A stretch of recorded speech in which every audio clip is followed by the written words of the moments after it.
నమస్కారం.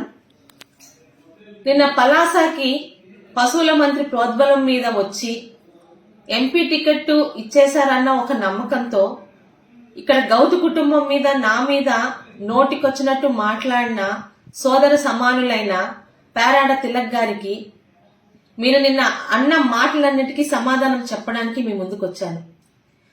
మీకు సమాధానం చెప్పడానికి ప్రెస్ మీట్ పెట్టాల్సిన అవసరం లేదండి.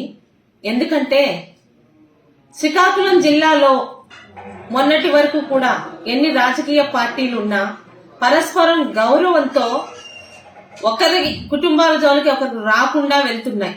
ఈ రోజు కూడా శ్రీకాకుళం జిల్లాలో అదే రాజకీయాలు కొనసాగుతున్నాయి. ఇటు ధర్మాన సోదరులు గాని అటు ఇతర నాయకులు గాని మీ పార్టీలోనే ఉంటూ కూడా చాలా మంచి మర్యాదలతోని హుందా రాజకీయాలు చేస్తున్నారు. ఇలాంటి తులసి వనం లాంటి శ్రీకాకుళం రాజకీయ దీనిలోకి ఒక గంజాయి మొక్క కన్నా హీనంగా ఉన్న పశువుల మంత్రి చీదర అప్పలరాజు గారు వచ్చారు. ఈ రోజు ఆయన్ని పశువుల మంత్రి అని అంటున్నాము, నీకు ఎక్కడైనా బుద్ధి ఉందా అని ప్రశ్నిస్తున్న పేరాడ తిలక్ గారికి అన్నా ఒక్కసారి నిన్న మీ పక్కన కూర్చొని మీ చేత వాగిస్తున్న పశువుల మంత్రి తాలూకా పెంపుడు కుక్కలు ఫేస్బుక్ లోని సోషల్ మీడియాలో ఒక మహిళనైన నన్ను ప్రత్యర్థి అయిన నన్ను నోటికొచ్చినట్టు అశ్లీలంగా అసభ్యంగా మాట్లాడిస్తూ రాయిస్తున్న రాతల్లో ఒకసారి చూసి మీరు మాట్లాడండి. ఇక నిన్న నా తండ్రి పెంపకం గురించి మీరు మాట్లాడుతున్నారు. నా తండ్రి ఎమ్మెల్యేగా ఉన్నప్పుడు మీ సతీమణి ఇక్కడ జడ్పీటీసీగా పనిచేశారు. ఆవిడ్ని పిలిచి ఒకసారి అడగండి.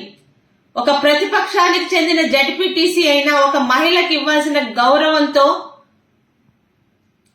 ఒక తండ్రిగా ఆమెను ఎంత మర్యాదగా చూశారో నా తండ్రి, అది నా తండ్రి పెంపకం గాని నా తండ్రి తాలూకా సభ్యత సంస్కారాలు.